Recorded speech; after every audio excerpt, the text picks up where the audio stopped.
Bonjour le monde, alors aujourd'hui je vais vous faire une vidéo sur comment régler ces litiges à l'amiable.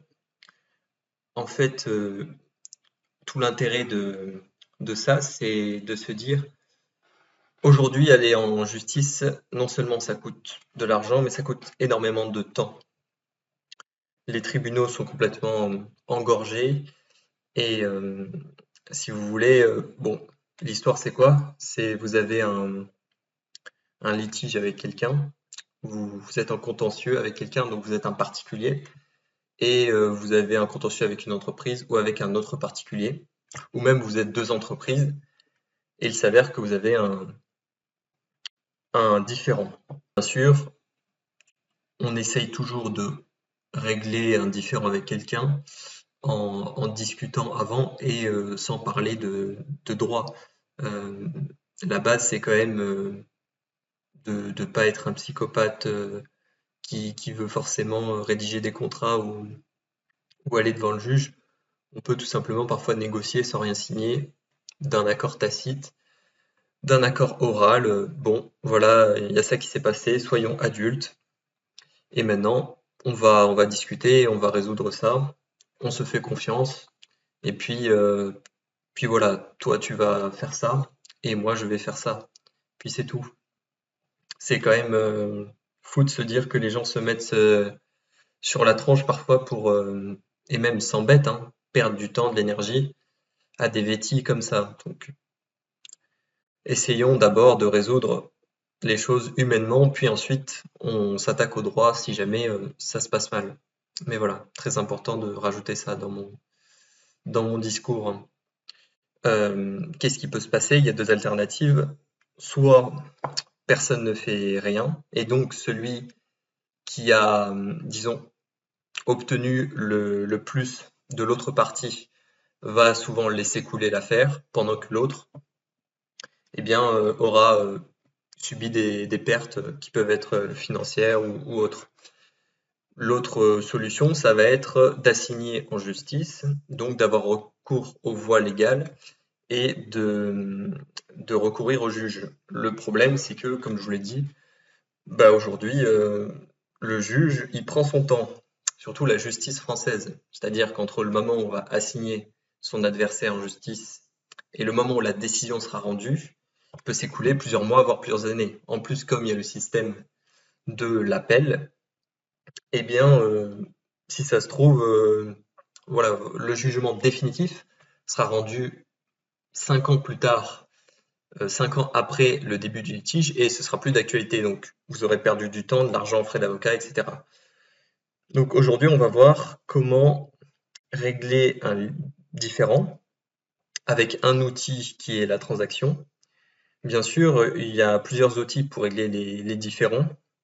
On va voir le plus simple, et je vais essayer de vulgariser dans cette vidéo pour que tout le monde puisse comprendre l'essentiel et aussi voilà quelles sont les erreurs à ne pas commettre et comment faire ça bien en tant que, en tant que juriste. Donc, on va passer par la définition. La définition de la transaction, c'est quoi? C'est tout simplement une convention qui va mettre fin à un litige. Donc, c'est-à-dire, c'est un contrat de droit civil qui va être soumis au régime général des obligations, au droit commun, ce qui veut dire qu'il faudra respecter toutes les conditions de rédaction qui sont imposables qui sont applicables, pardon, au contrat de droit civil. Ce contrat-là, donc vous allez le rédiger avec la personne, l'adversaire, mais le problème c'est que il n'aura pas la valeur d'un jugement comme si c'était le juge qui aurait jugé en fait. C'est-à-dire que vous allez signer un accord et ensuite, admettons que l'autre partie décide de ne pas s'exécuter. C'est-à-dire que vous avez inscrit des clauses dans le contrat et vous avez dit telle partie va devoir faire telle action, aura telle créance et sera débitrice de telle obligation. Mais si elle ne s'exécute pas, qu'est-ce qui va se passer? Le problème, c'est que rien ne pourra se passer parce que si vous allez mettre en œuvre des voies d'exécution, c'est-à-dire si vous allez voir des huissiers, aujourd'hui on appelle ça les commissaires de justice, pour dire j'ai une créance sur cette personne, allez saisir ses biens ou forcer les choses pour qu'elles se réalisent, pour que le contrat qu'on a signé se réalise. Ça ne sera pas possible puisque le contrat n'aura pas la force exécutoire. Donc, il faudra aller devant le juge pour pouvoir homologuer le contrat. D'où l'intérêt, donc ça c'est le premier conseil, c'est de rédiger ce contrat devant un notaire, c'est-à-dire que l'acte notarié confère automatiquement un caractère exécutoire à, à cet acte en fait. Donc ça c'était le premier point, c'est que ça a valeur de jugement, mais ce n'est pas un jugement. Ensuite, donc oui, j'avais dit conforme au droit commun. Sur les vices du consentement, la lésion n'existe pas lorsqu'on parle de transaction. Ça veut dire quoi? Ça veut dire que vous allez transiger sur certaines choses. Moi, voilà, je suis en conflit avec quelqu'un. Cette personne, elle me demande une certaine somme d'argent. Moi, je lui donnerai en retour telle chose. Mais si jamais il s'avère qu'il y a un déséquilibre entre la valeur des prestations, eh bien, en fait, je ne pourrais pas aller devant le juge et dire la transaction n'a pas de valeur, puisque, vous voyez, en gros, je me suis fait arnaquer et il y en a un qui a pris plus que l'autre. Par contre, il y a toujours les vices du consentement, donc vous connaissez l'erreur, le dol, la violence. Ensuite, j'ai noté les points les plus importants lorsqu'on va rédiger cette transaction. Évidemment, la première chose à dire, c'est que il faut la capacité juridique. Donc, c'est-à-dire qu'il faut avoir les facultés mentales de pouvoir comprendre le contenu et l'aboutissement du contrat qu'on signe. Donc, il y a un risque que la transaction soit annulée si vous voulez, vous n'êtes pas capable d'avoir compris les termes du contrat. Et bien sûr, il y a l'exemple facile qui est que quelqu'un qui est sous une mesure de protection judiciaire ne pourra pas signer une transaction puisqu'il n'aura pas cette capacité, mais quelqu'un qui a une altération des facultés mentales ou quelqu'un, si vous voulez, qui a fait une erreur dans l'échange, eh bien, quoi qu'il en soit, si jamais ça va devant le juge, bon, le juge tranchera. Ensuite, là, c'est très important, il faut pour que la transaction soit valable, que votre accord soit valable, qu'il y ait eu un élément extrinsèque. C'est-à-dire qu'il faut qu'il y ait eu un contentieux. Pourquoi? Parce que certaines personnes utilisent ce contrat afin de frauder. Donc je ne vais pas rentrer dans les détails ici, mais simplement, lorsqu'on rédige le contrat de transaction, eh bien, il faut bien en fait noter les étapes qui ont conduit au litige. Donc en fait, il faut raconter l'histoire du litige entre vous et la partie adverse. C'est extrêmement important. Sinon, il y aura le risque que la transaction soit requalifiée ou soit annulée. Ensuite, il faut dire que, évidemment, ça c'est toujours en relation avec le droit commun, mais on peut transiger seulement sur des droits qui sont disponibles, pas sur les droits inaliénables. Donc il faut que ce sur quoi on se mette d'accord soit non seulement légal, mais aussi soit disponible. Ça veut dire que vous ne pouvez pas rédiger un contrat avec votre femme, enfin plutôt avec votre ex-femme en disant que le montant de la prestation compensatoire sera de X euros et qu'en échange, elle fera ça, puisque en fait, ce n'est pas un droit disponible. Donc ça, c'est important de se rappeler. Donc les conditions, bien sûr, comme j'ai dit. Premièrement, ça c'est la chose la plus importante, c'est qu'il faut qu'il y ait des concessions réciproques qui soient faites. C'est-à-dire que chacune des parties doit en fait faire une concession ou plusieurs concessions sur ses demandes initiales.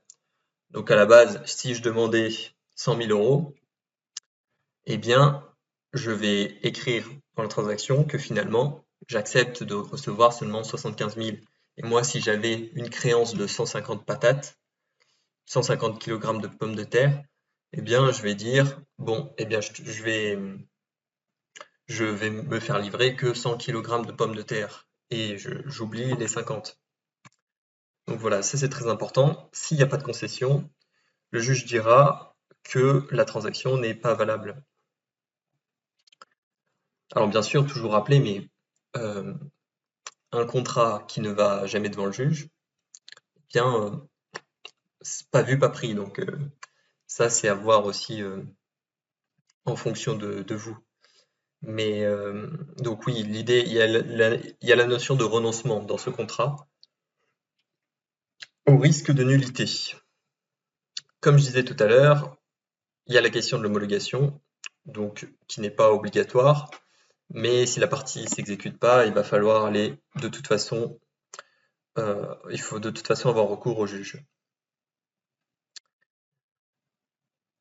Ensuite, j'avais mis recourir à un avocat ou un mandataire. Bon, de toute façon, si on transige, il vaut quand même mieux avoir recours à un professionnel.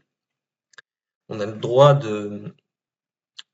d'avoir recours à un mandataire et de donner mandat à quelqu'un pour qu'il en fait signe une transaction à votre place, pour qu'il fasse des concessions à votre place. Mais bon, vaut mieux que ce soit un professionnel. En l'occurrence, si c'est un avocat, ça devrait coûter moins cher qu'un procès. Donc ça, c'est intéressant de le penser. Mais aussi, il faut savoir que l'avocat, si vous avez un avocat qui règle un litige pour vous, l'une des problématiques, c'est que il pourrait signer une transaction sans vous le dire, puisque par nature, l'avocat a ce pouvoir. Donc ça, c'est le contrat entre l'avocat et le client, et son client. Si vous avez un avocat, vérifiez bien que celui-ci ne peut pas signer une transaction à votre place, en tout cas si le litige est de nature très grave, disons. Mais bon, en principe, un bon avocat vous demandera toujours votre avis avant de signer un truc. Mais bon, il y a quand même des drôles de spécimens dans la nature, donc il faut se méfier. Ensuite, modèle de transaction. Alors, quand vous tapez sur Internet modèle de transaction, le premier site sur lequel vous tombez, c'est celui-ci. J'ai vite fait regarder le modèle qui est proposé. Ici, je vous le montre. Ah non, ça c'est un arrêt que j'avais sorti. Attendez, ça doit être ça, voilà. Donc, on va voir rapidement ensemble qu'est-ce que, en fait, est-ce que ce modèle est bien ou pas. Donc ici, on va avoir la désignation des parties qui est un élément clé du contrat et qui est bon, tout à fait classique, mais il faut le faire bien sûr. Donc là, ça continue, blablabla. Le préambule. Donc là, c'est en fait, ça explique quelle est l'activité de la société et de l'autre société. Donc là, on part du principe qu'il y a deux professionnels qui sont en litige, deux personnes morales. Ici, en fait, là, voilà, là, c'est le point intéressant, c'est l'élément extrinsèque. Donc là, ils vont expliquer, lister les points de désaccord, expliquer en fait comment est né le litige et en fait où sont les désaccords. Mais ici, je trouve que c'est très léger. Donc si vous le faites vous, il faut que ce soit beaucoup plus développé. C'est-à-dire vraiment, si ça prend 2-3 pages pour expliquer le contexte et la nature du conflit, il faut le faire, puisque sinon, le juge pourra se méfier et la transaction pourrait être invalidée. Donc toujours développer, en mettre des tartines, c'est très important. L'objet, alors là, ben voilà, là c'est les concessions réciproques. Donc la partie 1, la partie première face à la partie seconde, eh bien, s'affrontent et chacune font des concessions. C'est, comme je vous l'ai dit, c'est hyper important. Ensuite, bon, ça raconte. Donc là, en fait, on a la récapitulation du droit, mais c'est pas très intéressant. Ici, on a des accords sur la confidentialité. Donc évidemment, ça c'est quasiment dans tous les modèles de transaction. On a des accords de confidentialité qui disent qu'en fait, les parties ne doivent pas divulguer le contenu de l'accord et des concessions réciproques à tout autre tiers. Ça, c'est important de le mettre aussi. Et après, bon, c'est la signature des gens et tout ça. Sachant que comme je vous ai dit que c'était soumis au droit commun, bien sûr, qu'en fait, on peut rajouter beaucoup de choses dans le contrat, beaucoup de clauses. Mais après, tout dépend de la nature du litige. Donc voilà, c'était à peu près tout ce que j'avais à dire sur cette question.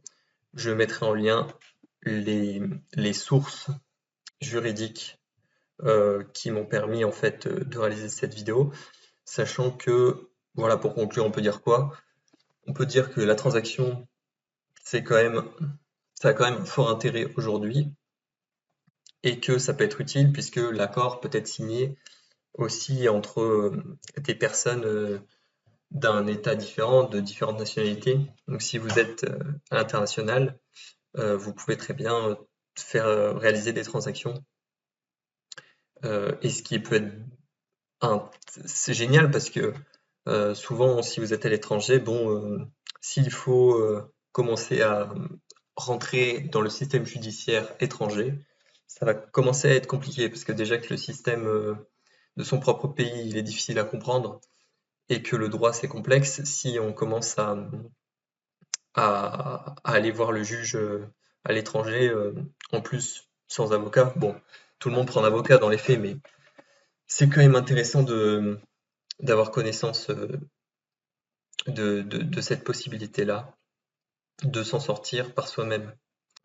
Et la chose la plus fondamentale à savoir sur la transaction, c'est qu'une fois que c'est signé et que toutes les conditions de validité ont été respectées, c'est terminé. On ne peut plus avoir recours au juge pour le même litige. C'est-à-dire que, en fait, vous avez réglé le litige. Il n'y aura pas de je vais recourir au juge parce que je suis pas satisfait de ce que j'ai signé. Non, vous avez signé, vous êtes foutu.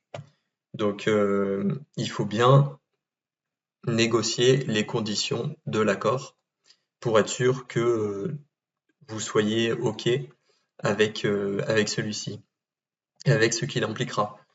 Vraiment, c'est signé, ça a valeur de jugement. Donc, faut être très vigilant sur ce point. Voilà, j'espère que cette vidéo vous aura plu. N'hésitez pas à aimer la vidéo ou à vous abonner. Merci, à bientôt.